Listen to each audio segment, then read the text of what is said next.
children.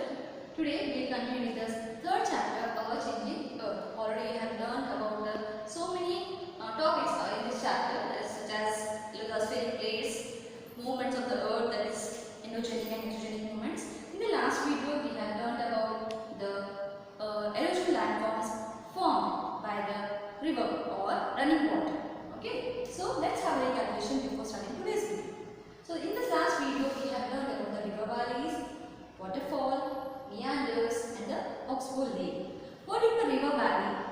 River valley, these are the most significant erosion landforms shaped out by the river. I will repeat once again. River valleys are the most significant erosion landforms shaped out by the rivers. Once again I will give information about the river valley. Yes, in the upper course of the river causes erosion of the valley bed more than the sides. These leads to the formation of a valley as you see in this picture. When a river moves or it flows from a high places or rocks, it erodes the sides. So in this way, this center places which are eroded, they seems like a V-shaped valley. Okay. This is called as a river valley. Example, Grand Canyon in Arizona and Kali Gandaki Gorge in the Nepal. These are the examples of the river valleys. Okay, have you understood about the river valley? Next we will move on to the waterfall. We have seen so many waterfalls in the world, such as Jog Fall, which is very famous for the Karnataka Sharavati. Okay, so waterfall. A waterfall is formed when a river falls from a great height over a hard rock or down a steep valley. It takes the shape of the waterfall, that is waterfall. Okay, so here we can see the picture of waterfall. Okay, waterfall, as I said, waterfall are formed because of sudden breaks in the course of the river. A waterfall can be defined as a vertical drop of water of enormous volume from the great height. As I said, when it falls from great height over a hard rock or down a steep valley, it takes the shape of a waterfall, which is helpful in the production of hydroelectricity and even it provides the water for the cultivation in the fertile plains. Okay, so this is all about the waterfall. I'll give you an example of the waterfall. Waterfall such as the Angel Falls in Venezuela and Jog Falls of Karnataka in India. So this is an example of the waterfall. I hope you have understood about the waterfall. Next we move on to the meanders. That is meanders. Okay, meander in the middle course of the river. It reaches the plains. After moving on to the great height of mountains, it moves to the plain in the middle course of the river. When the valleys gets widened. Here, the speed of the river also decreases and movement on an uneven land surface forces the river or the water to move irregularly, leading to the creation of loops or meanders. Okay, I do repeat once again. In the middle course of the river, it reaches to the plain where the valleys gets widened. Here, the speed of the river also decreases and movement on an uneven land surface forces the water to move irregularly, leading to the creation of loops or the meanders. In the last video, I have shown you with the picture how the meanders are formed. Next is oxbow lake.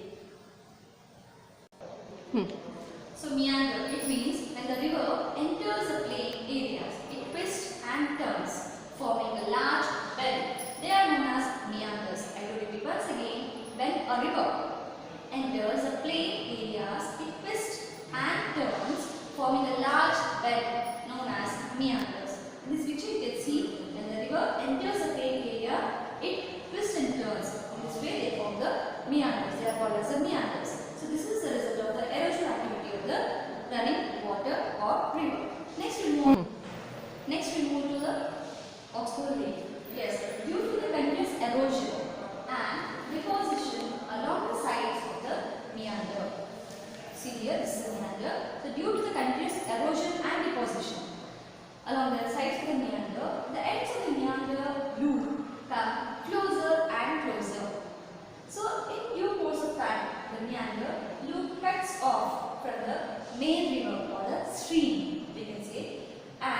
form a cut-off lake. See, this is a cut-off lake which is formed due to the erosion and deposition activity of the river water.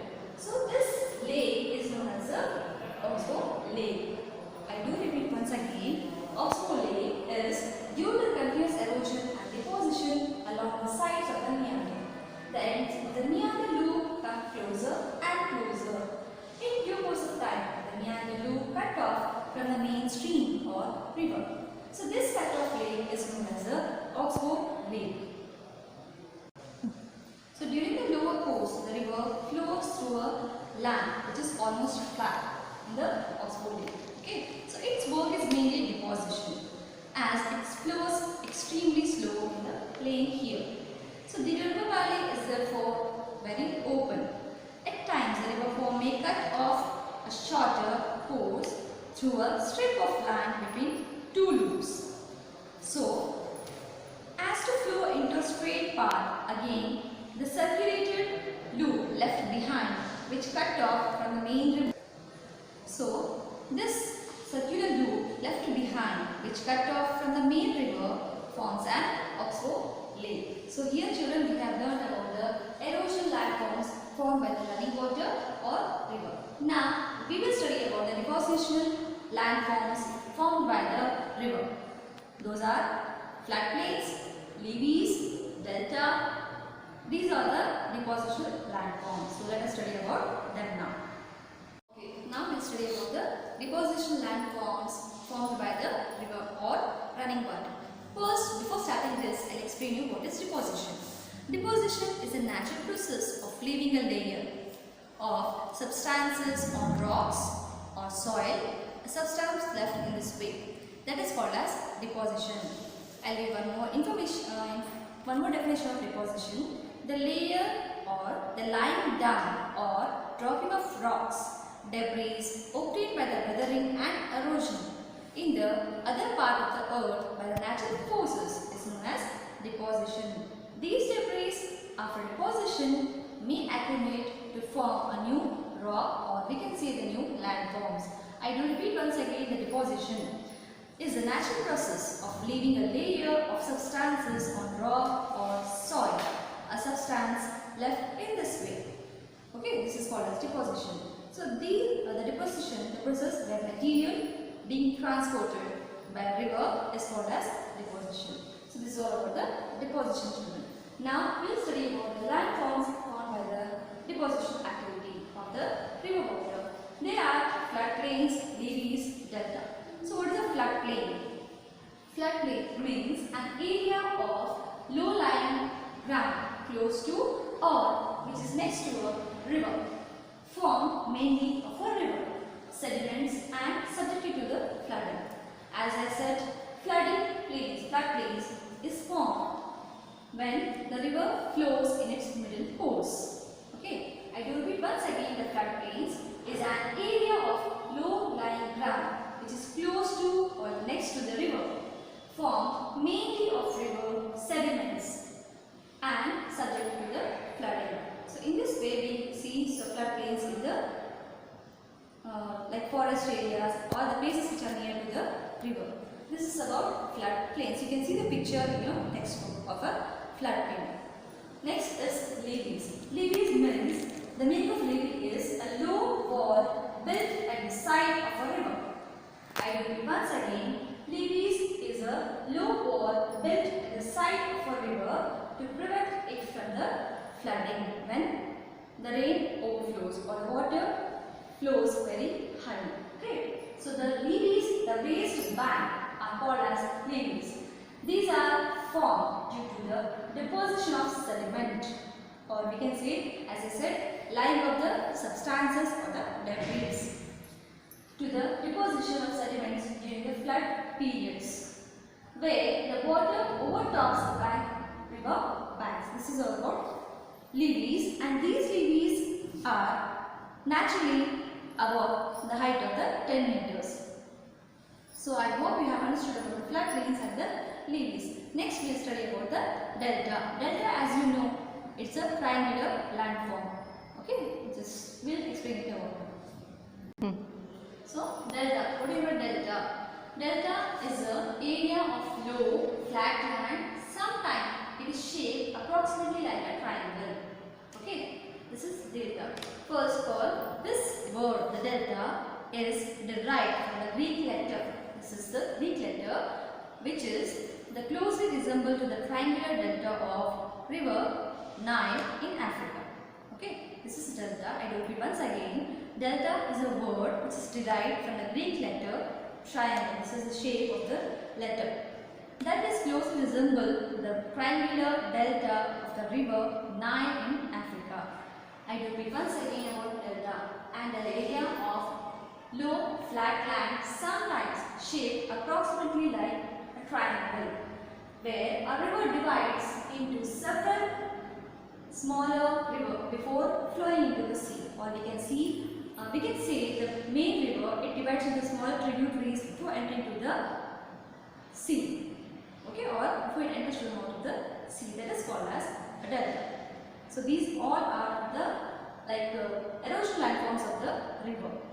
So delta, when a river reaches the sea or ocean, the fine sediments are deposited at its mouth, means near to the sea or ocean ground, and it forms a fan-shaped alluvial area often known as a delta. In fact, as the river approaches the sea, it spreads, decreases, its speed decreases, and it breaks up into a number of smaller streams. They are called as distributaries or tributaries. Since river becomes very slow, it begins to deposit its load, as I said, sediments or the debris which carry its river or along with its path. Load and collection of sediments from all the mouth of its distributaries, it forms a delta. So this is all about the erosion landforms and deposition landforms. I repeat once again, river forms erosion landforms also and deposition landforms also. Erosion landforms are like river valleys, waterfall, meander and oxbow, whereas deposition landforms are floodplains, levees and delta. This is all about running water or river. Thank you children. In the next video we will learn about the sea current or the waves which forms different types of landforms on the earth.